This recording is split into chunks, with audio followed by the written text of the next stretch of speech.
नमस्ते बच्चों, हम पढ़ रहे हैं तुल्यांकी भार। तुल्यांकी भार में हमने अम्लों का तुल्यांकी भार, क्षारों का तुल्यांकी भार का निर्धारण पढ़ लिया है।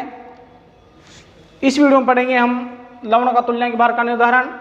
और लवणों का तुल्यांकी भार निर्धारण करने के लिए आपको वही करना है, लवणों का अनुभार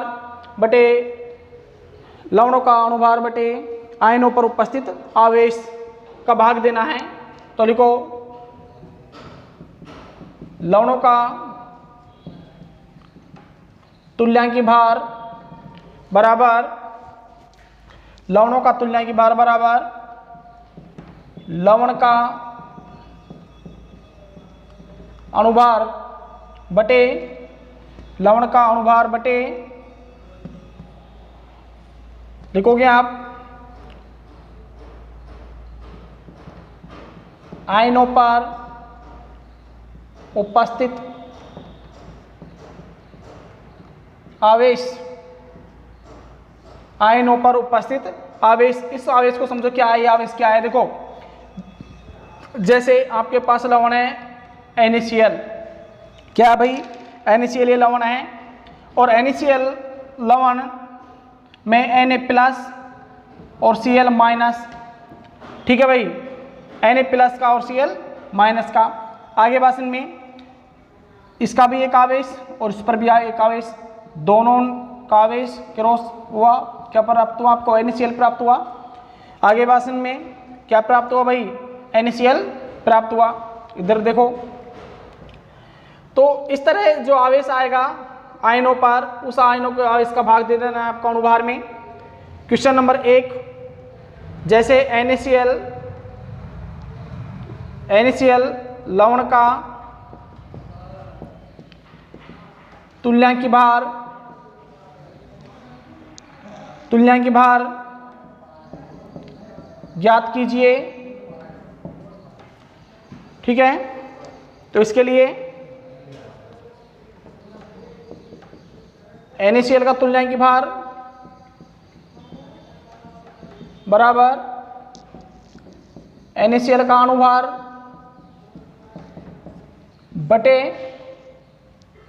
बटे आयनों पर उपस्थित आवेश, ठीक है। NaCl का अनुभार, तो लिखो NaCl का अनुभार बराबर, तो अनुभार ज्ञात करना मैं आपको बता चुका हूं, सिखा भी दिया है मैंने। तो यहां पर देखो, सोडियम का एक परमाणु है, एक परमाणु का परमाणु भार हुआ 23+, क्लोरीन का होता है 35.5। टोटल कर दो इसको, टोटल करोगे तो ये आ जाएगा 58.5।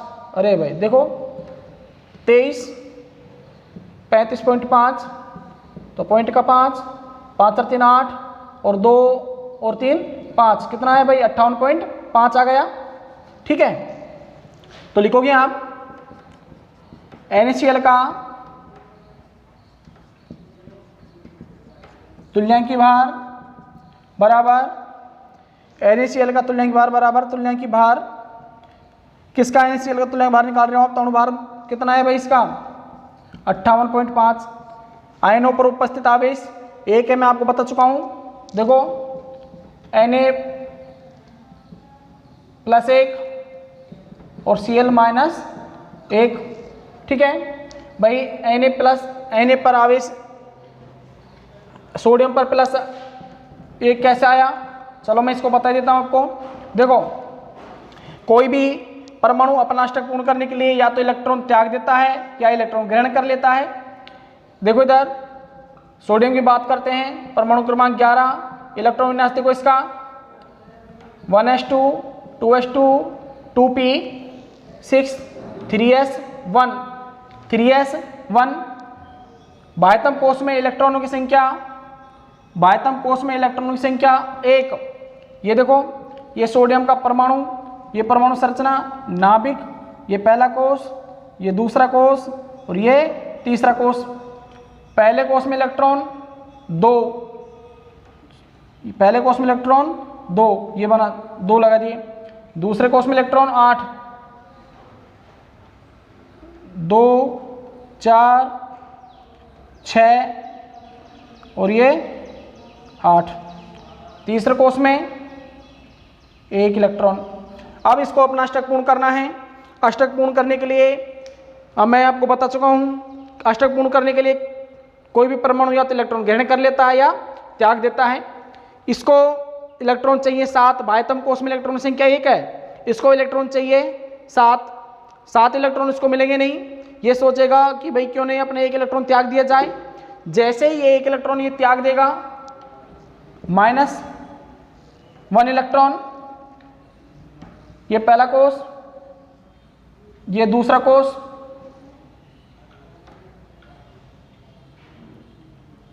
पहला कोष दूसरा कोष। पहला कोष में देखो 2 इलेक्ट्रॉन है, दूसरे कोष में देखो 8 इलेक्ट्रॉन है, 4 6 और ये 2 8। ठीक है, 1 इलेक्ट्रॉन इस त्याग दे तो ये कोष खत्म हो जाएगा, बाह्यतम कोष रह गया दूसरा, इसमें 8 इलेक्ट्रॉन हो गए। बात समझ में आई? ठीक है भाई। अब ये सोडियम 1 इलेक्ट्रॉन इसे त्याग दे तो +1, 1 इलेक्ट्रॉन आ गया। यहाँ पर इलेक्ट्रॉन संख्या 11 है और यहाँ पर इलेक्ट्रॉन संख्या कितनी है भाई 10। 1 इलेक्ट्रॉन इसने दे दिया, इलेक्ट्रॉन संख्या रह गई 10। इस पर आ गए -1, क्योंकि सोडियम पर सोडियम पर +1 आया है, क्योंकि इसने अपना 1 इलेक्ट्रॉन त्याग दिया है। अपने 1 इलेक्ट्रॉन त्यागने पर सोडियम पर +1 आ गया है, सोडियम पर +1 आ गया है भाई। देखो सोडियम पर +1 आया है। इसी तरह क्लोरीन पर देखो, परमाणु क्रमांक 17, इलेक्ट्रॉन विन्यास 1s2 2s2 2p6, 1s2 2s2 2p6, 3s2 और 3p5। भाई 10 7 17, इलेक्ट्रॉन संख्या कितनी है भाई 17 है। पहले कोष में 1 इलेक्ट्रॉन, दूसरे में 8 और तीसरे में 7। ये देखो, ये इसका पहला कोष, ये इसका दूसरा कोष, ये बीच में नाभिक है भाई, ये नाभिक, ये पहला कोष, ये दूसरा कोष और ये तीसरा कोष। ठीक है, पहला कोष, दूसरा कोष और तीसरा कोष। थोड़ा ऊपर लो। Chlorine 17 electron, 1s2 2s2 2p6 3s2 3p5, 17 हो गए। ये इसका पहला कोष है, दूसरा कोष है और ये तीसरा कोष है।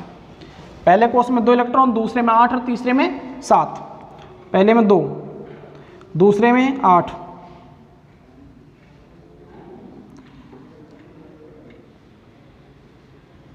हो गए।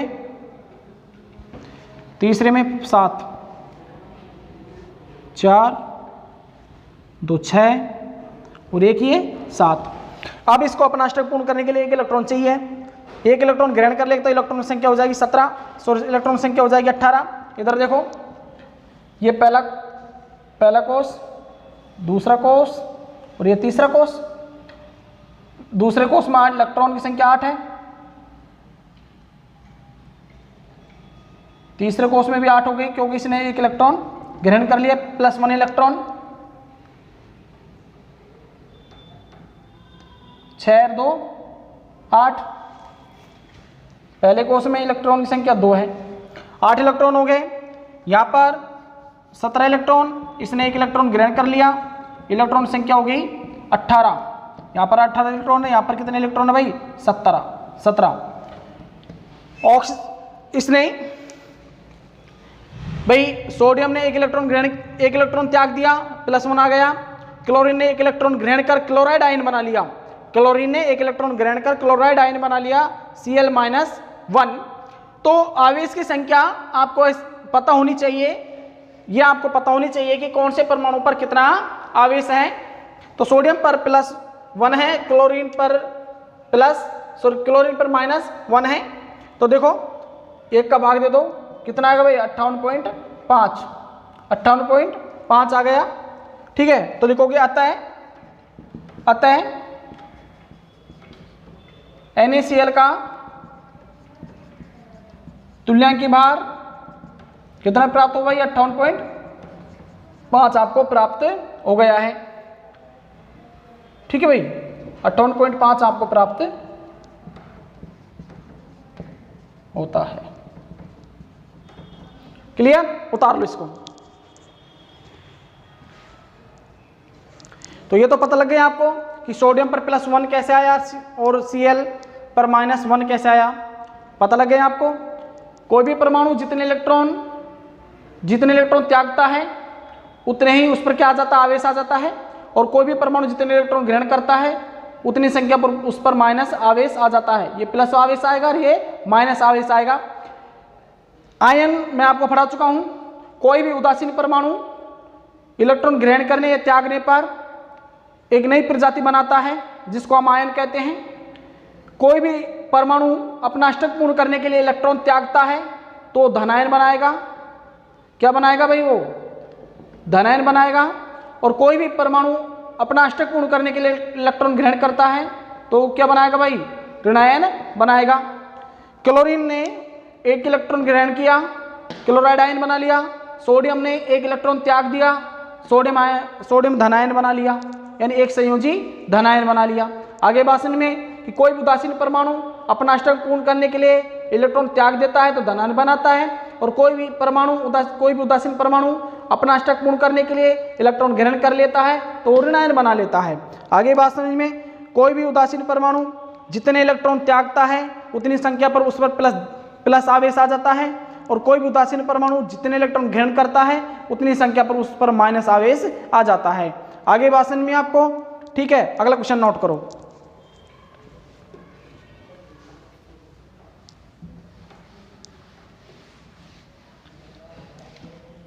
अगला क्वेश्चन, KCl का तुल्यांकी भार ज्ञात कीजिए।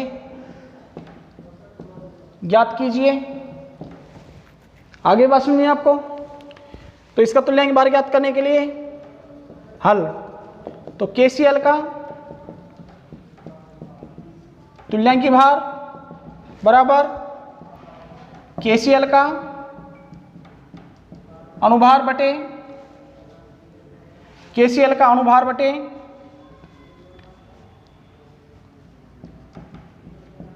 आयनों पर उपस्थित आवेश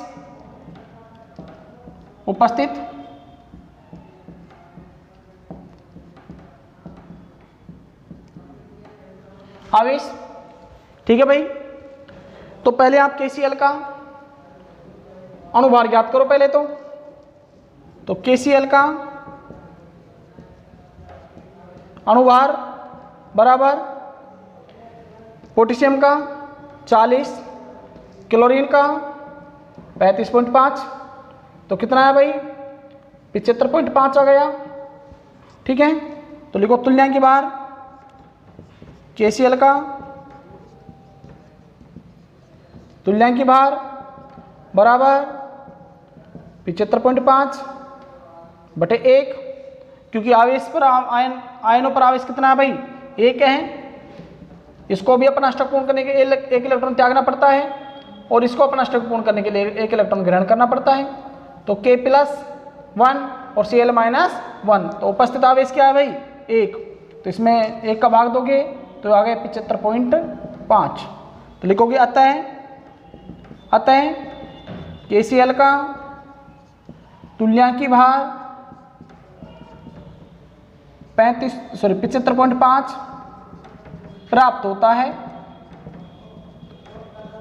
75.5 प्राप्त होता है। आप पढ़ रहे हो भाई, आप क्या पढ़ रहे हो भाई?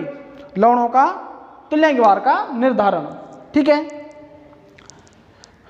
उतार लो इसे।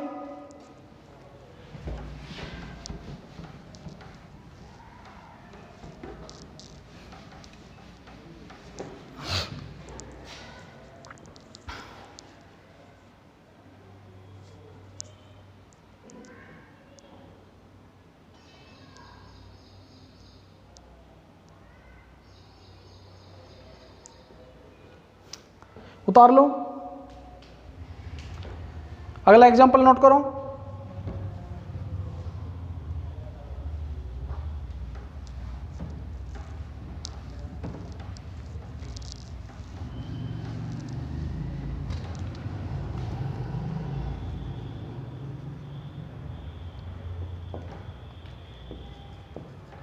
MgCl2 का तुल्यांक भार ज्ञात कीजिए, ज्ञात कीजिए। देखो इधर मैग्नीशियम पर +2 आवेश है, यहां पर मैग्नीशियम पर कितना आवेश है भाई, +2 आवेश है। हल तो लिखो मैग्नीशियम MgCl2 मैग्नीशियम क्लोराइड का तुल्यांक भार, तुल्यांक भार तो लिखोगे आप MgCl2 का अणुभार बटे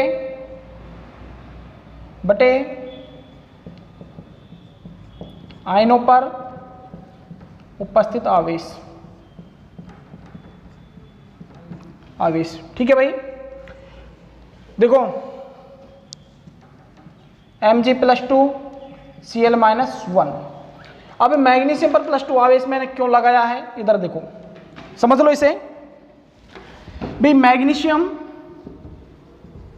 का परमाणु क्रमांक 12 होता है। इलेक्ट्रॉन विन्यास मैग्नीशियम का परमाणु क्रमांक 12, इलेक्ट्रॉन विन्यास 1s2 2s2 2p6 3s2 हो गए 12 इलेक्ट्रॉन भाई। इलेक्ट्रॉन विन्यास है कक्षकों में इलेक्ट्रॉन का क्रमागत भरना ही इलेक्ट्रॉन विन्यास कहलाता है, ठीक है। तो ये इलेक्ट्रॉन विन्यास हम लेसन नंबर 2 में पढ़ेंगे, नेक्स्ट लेसन इसके बाद।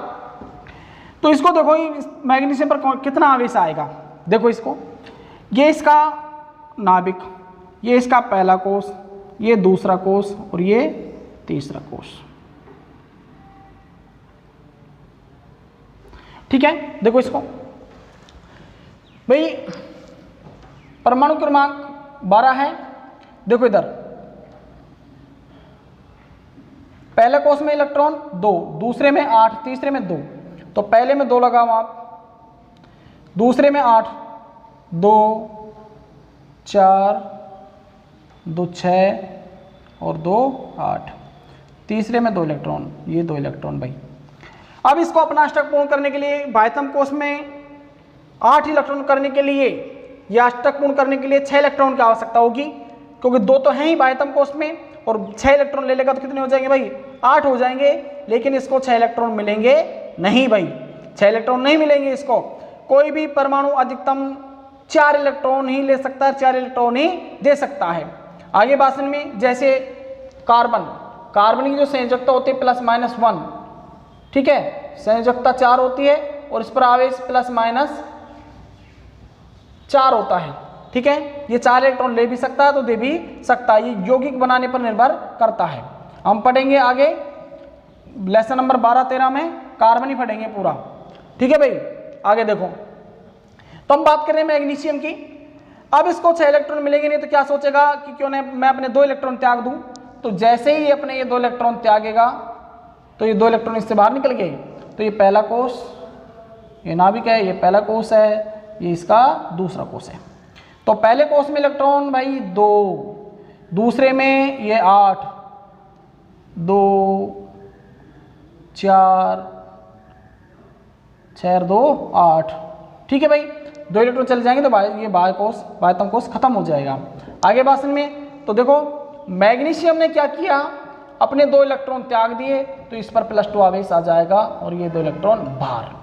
आगे भाषण में यहाँ पर इलेक्ट्रॉन की संख्या 12 है, यहाँ पर इलेक्ट्रॉन की संख्या 10 है, क्योंकि 12 में से 2 जाएंगे तो 10 इलेक्ट्रॉन बचेंगे। आगे भाषण में तो मैग्नीशियम पर कौन सा आवेश आया, +2 आवेश आया, ठीक है। तो देखो इधर तो लिखो मैग्नीशियम क्लोराइड MgCl2 का अणुभार ज्ञात करने के लिए मैग्नीशियम का कितना है भाई परमाणु भार 24, और क्लोरीन का 2 क्लोरीन है तो इसको 35.5 से गुना कर दो, 35.5 से गुना कर दो इसको, ठीक है। 35.5 से इसको गुना कर दो भाई, गुना करके इसको लिख दो 24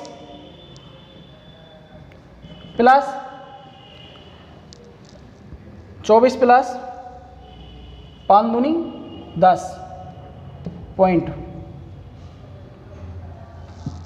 5 दूनी 10 पॉइंट और 5 दूनी 10 एक 11, 6 एक 7, 71.0, 71.0। ठीक है, जोड़ दो इसको।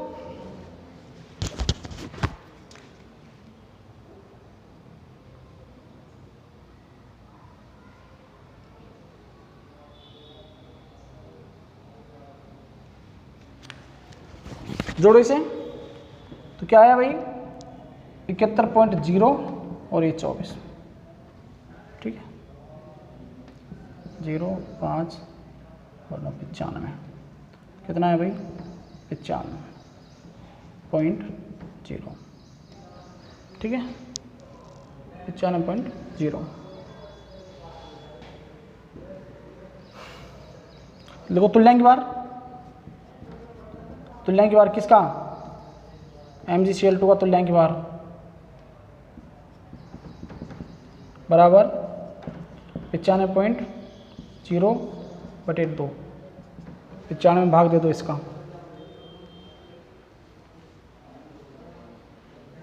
95 में 2 का भाग दे दो तो तुल्यांक बार आ जाएगा।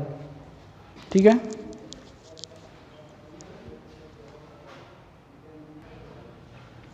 देखो भाई भाग दोगे इसमें तो ये आ जाएगा 47.5। ठीक है, तो लिखोगे अतः MgCl2 का तुल्यांकी भार 47.5 प्राप्त होता है। ठीक है, उतार दो इसको।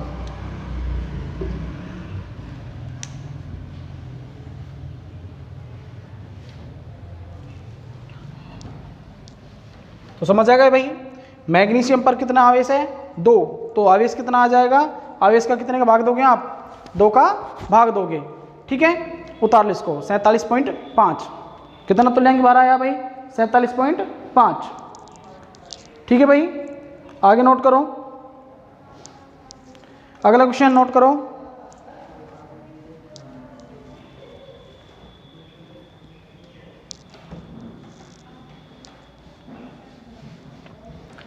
अगला क्वेश्चन नोट करो, क्वेश्चन नंबर 3। एल्युमिनियम हाइड्रोक्साइड का तुल्यांक भार ज्ञात कीजिए। एल्युमिनियम हाइड्रोक्साइड का तुल्यांक भार ज्ञात कीजिए। ठीक है,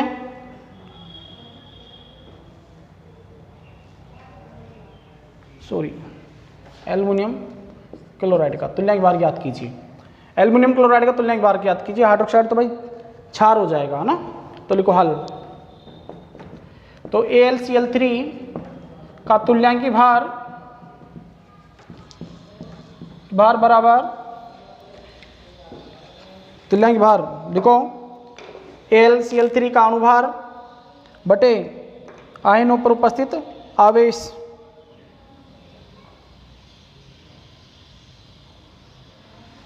आयनों पर उपस्थित आवेश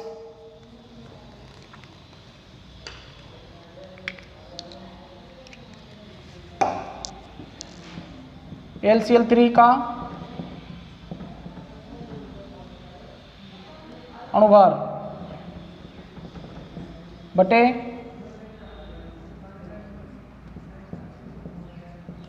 आयनों पर उपस्थित आवेश। ठीक है, तो इसके लिए AlCl3 का अणुभार बराबर 27 प्लस 3, 35.5 को 3 से गुना कर दो। ठीक है, यह आ जाएगा आपका 27 प्लस 106.5, जोड़ दो इसे, जोड़ोगे तो 106.5 27.0, 5 7 6 13 का 3 का और 3 133.5, कितना आया भाई 133.5। 133.5 टोटल। तो लिखोगे आप AlCl3 का तुल्यांकी भार बराबर 133.5 बटे 3, क्योंकि आवेश कितना है भाई, ये देखो आयन पर उपस्थित आवेश, एल्यूमिनियम पर कितना आवेश होता है भाई, 3 आवेश, +3 आवेश होता है। क्यों होता है +3 आवेश, ये समझ लो, आप इसको भी समझ लो भाई। एल्यूमिनियम का परमाणु क्रमांक कितना है, 13। इलेक्ट्रॉन विन्यास देखो 1s2 2s2 2p6 और 3s, 1s2 2s2 2p2 और 3p1। ठीक है भाई। तो तीसरे कोष में कितने इलेक्ट्रॉन है भाई, 3। जैसे ही अपने 3 इलेक्ट्रॉन त्यागेगा, अष्टक पूर्ण करने के लिए 3 इलेक्ट्रॉन त्याग देगा ये, तो ये कोष खत्म हो जाएंगे। और आयतम कोष में कितने इलेक्ट्रॉन हो गए भाई, 8, अष्टक पूर्ण हो जाएगा।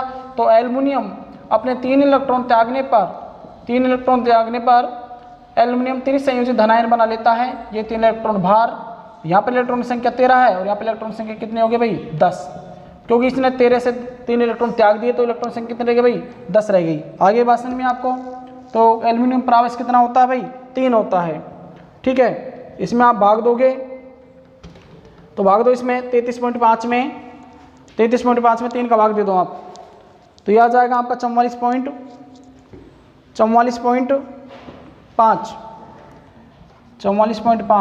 भाई। 3 चौको 12, 3 चौको 12, 44.5। ठीक है भाई, ये आपका हो गया लवणों का तुल्यांकी भार का निर्धारण। उतार लो इसे। आगे पढ़ेंगे हम आयनों का तुल्यांकी भार का निर्धारण। धन्यवाद भाई।